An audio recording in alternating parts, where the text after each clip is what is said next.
मैं फिर आप सभी का स्वागत करती हूँ आपके चैनल विज़न फॉर इंग्लिश पे। आज हम शुरू करेंगे एक नया चैप्टर और टू ऑटम। ये क्लास 12th का 100 मार्क्स पोएट्री सेक्शंस का 4th पोएम है और टू ऑटम। ये जॉन किट्स के द्वारा लिखा गया है।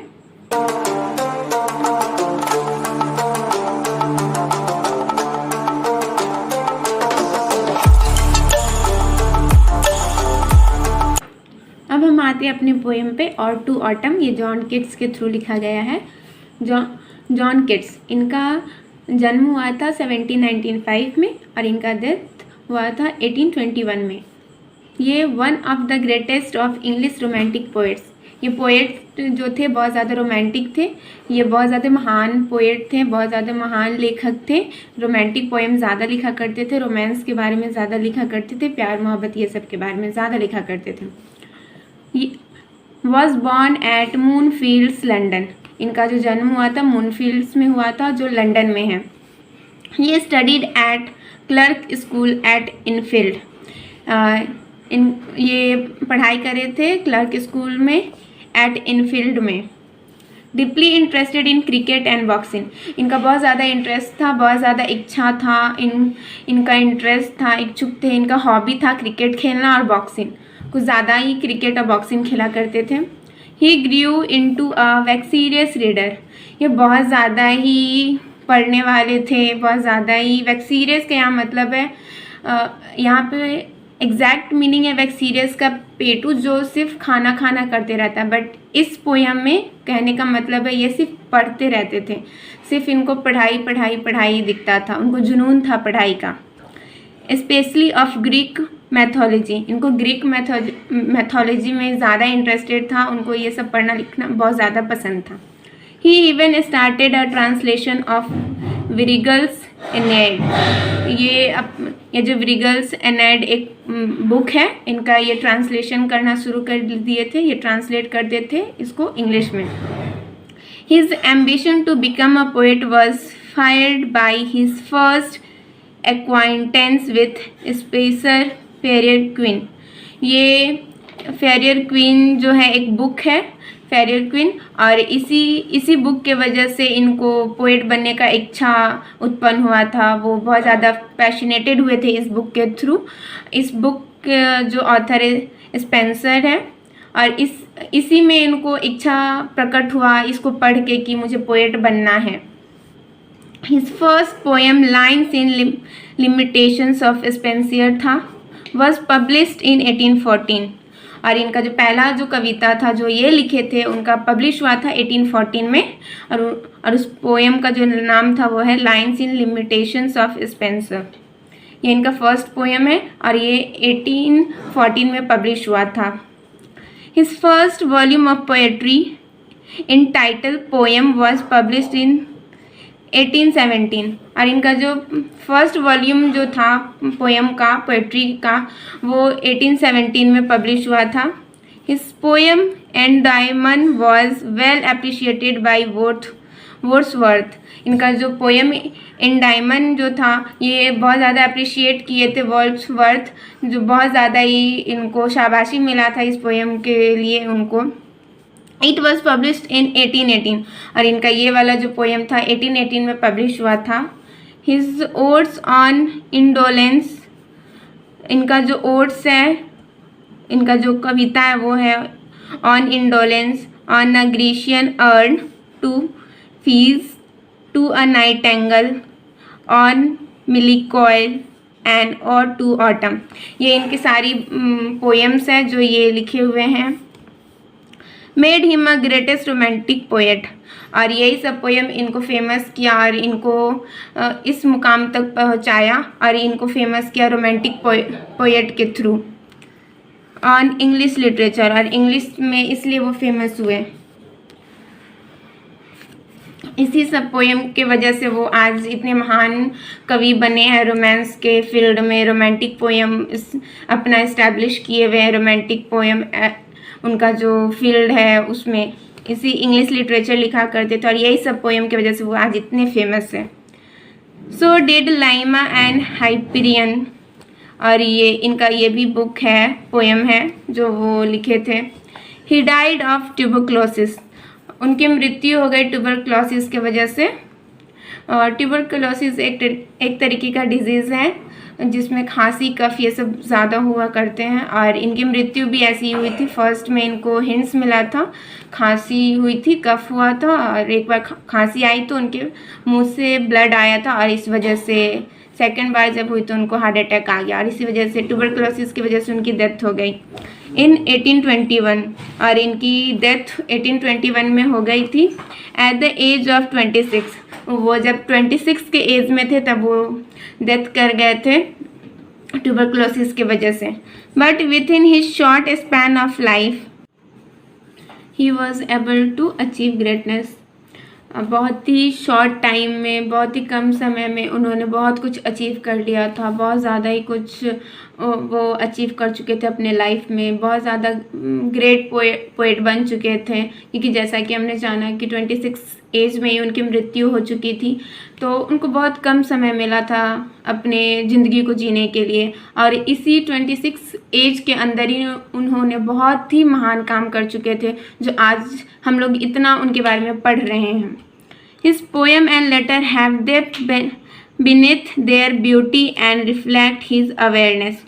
इनका जो पोएम और लेटर जो हुआ करता था वो बहुत ज़्यादा डीप तक जाता था, बहुत ज़्यादा ही डीप तक वो पोएट सोचते थे और हर चीज़ की ब्यूटी को एक्सप्रेस करते थे। और उनकी जो ब्यूटी थी, लिखने की कला जो थी, उनको एक्सप्रेस करने की जो कला थी, वो रिफ्लेक्ट करती थी अवेयरनेस, वो अवेयर करते थे पीपल को of the pains and suffering of life.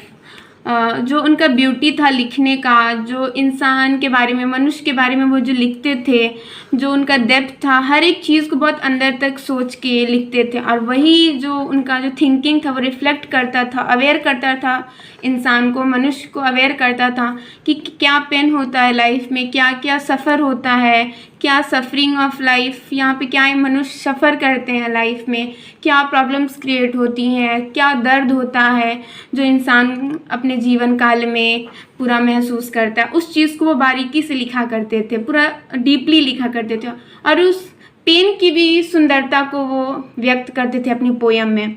हर चीज़ की अपनी अपनी सुंदरता है, कभी खुशी होती है तो उसकी भी सुंदरता है, कभी गम होती है उसकी भी सुंदरता है। तो ये पोएट को ज़्यादा ही बारीकी से हर चीज़ को सोचा करते थे, लिखा करते थे, और वो जो लिखते थे वो डायरेक्ट रिफ्लेक्ट हुआ करता था उनके पोयम में। To him a thing of beauty is a joy forever. उनके लिए जो थिंग था वो ब्यूटी, वो हर चीज़ को खुशी से करते थे, वो हर चीज़ जॉय में करते थे, ब्यूटी से रिफ्लेक्ट करते थे। एंड ब्यूटी इज़ ट्रूथ, वो कहा करते थे कि जो सुंदरता वही सच है, और ट्रूथ ब्यूटी, और जो सच है वही सुंदरता है। उनका ये लाइन था, वो इस चीज़ को मानते थे कि ब्यूटी ही जो सुंदरता वही सच्ची बात है, और जो सच्ची बात है वही सुंदरता है। यहाँ सब कहते हैं कि जो सच बात होती है उसमें ज़्यादा सुंदरता होती है, उसी चीज़ को ये पोएट लिखा करते थे। In the poem ode to autumn, इस पोएम में poet in the poem ode to autumn kids describe the beauty and characteristic spirit of autumn. तो यहाँ हमारे जो पोएम है ऑड टू ऑटम, यहाँ हमारे कवि जॉन किट्स डिस्क्राइब करते हैं सुंदरता को, क्या क्या कैरेक्टरिस्टिक होती है ऑटम्स की, जो ऑटम सीज़न होता है उसका क्या क्या सुंदरता है, क्या क्या कैरेक्टरिस्टिक है, क्या चीज़ के लिए ऑटम बना है, कितनी सुंदर है ये season. In a series of memorable picture, ये इस अब जो पोएट है वो बता रहे हैं कि जो कैरेक्टरिस्टिक है, ब्यूटी है, वो किस तरीके से मेमोरेबल किया जा सकता है। और जब हम ये पोएम पढ़ेंगे तो हम लोग के दिमाग में इमेज खुद क्रिएट हो जाएगी, इतने सुंदर से ये पोएम लिखा गया है। Inhibiting the principle of beauty in nature, और वो बताते हैं कि क्या सुंदरता का प्रिंसिपल है, क्या सुंदर है नेचर, कितना सुंदर है, कितना प्यारा है। यहाँ प्रिंसिपल ऑफ ब्यूटी का मतलब होता है सुंदरता का सिद्धांत, मतलब सिद्धांत क्या है सुंदरता का, प्रिंसिपल जो है सिद्धांत क्या है सुंदरता का, यहाँ बताते हैं। और सुंदरता का सच्चाई क्या है, तो इस पोयम में यही बता रहे हैं पोएट की और टू ऑटम में कि सुंदरता का सिद्धांत है और सुंदरता का सच्चाई है। तो इसी बात को पोएट यहाँ डिस्क्राइब करते हैं, जो हम लोग अभी पढ़ेंगे आगे अपने पोयम में।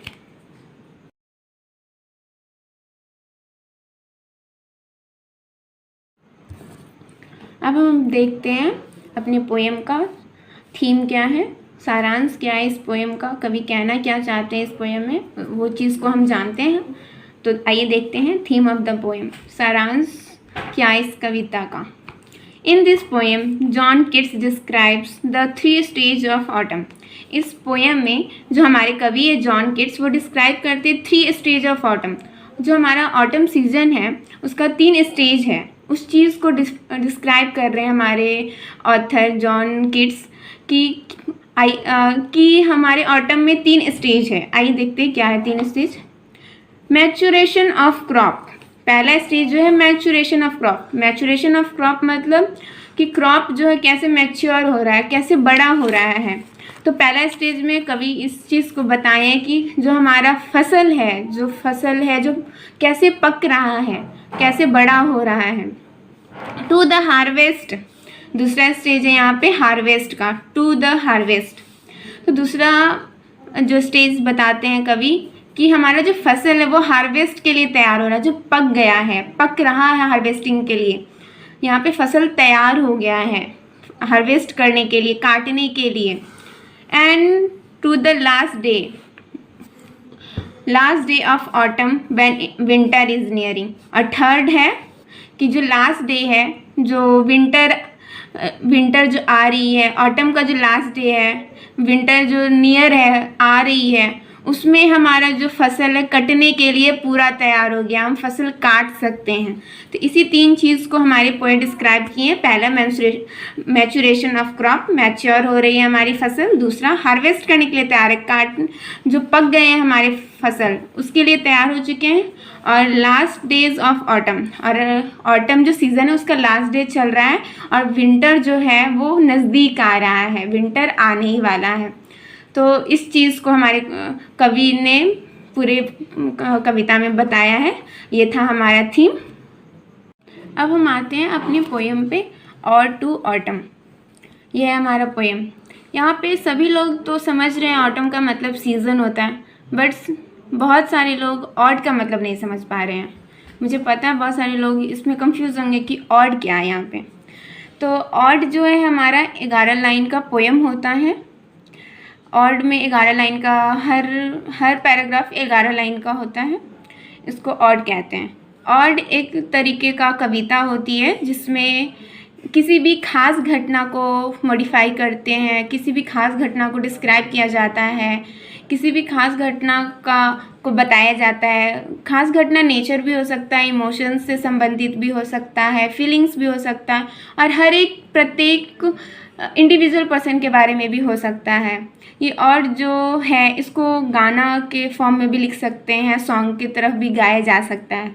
तो आई थिंक ऑड का मतलब आप लोग को समझ में आ गया हो, और ये 11 लाइन में कंप्लीट किया जाता है।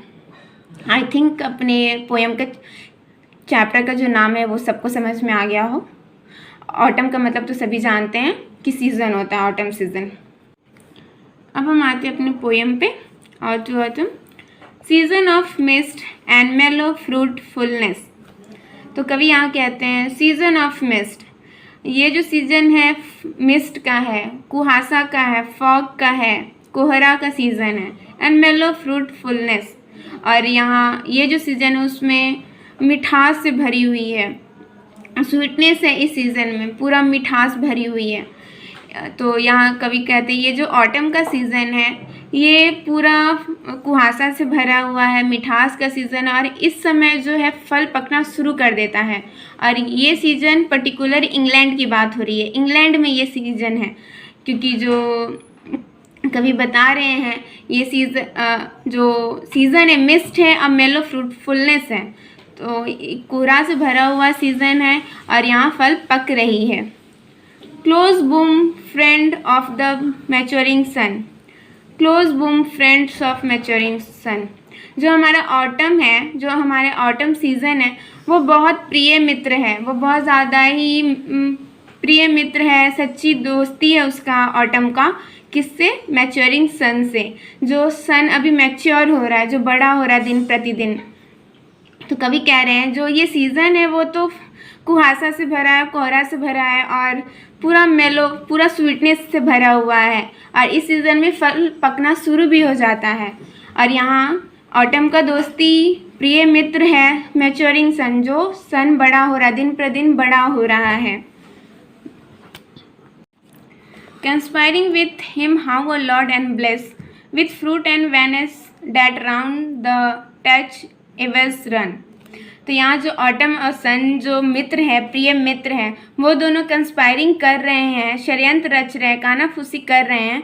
ये दोनों के दोनों योजना बना रहे हैं कि और प्लान कर रहे हैं कि हमें क्या करना है। तो ब्लेसिंग देना है, ब्लेस करना है, लोड देना है, लोड कर देना है। किस चीज़ को यहाँ पे लोड करना है? तो जो फ्रूट्स हैं, vines that round thatch eaves runs, जो लताएँ हैं, जो फ्रूट्स हैं, तो हमें फ्रूट्स को वेनस के पेड़ पे लाद देना है। जो लताएं हैं उस पर पूरे फल से लाद देना है, उसको भर देना है फ्रूट से लताएं को। जो मुड़ी हुई उबड़ खाबड़ जो रूफ है, जो छत है, और उसके ऊपर जो लताएं हैं, जो वेनस है, जितने भी क्रीपर्स हैं, लतरते हैं, उसको हमें फलों से लाद देना है, पूरा पूरा लाद देना, उसको भर देना है।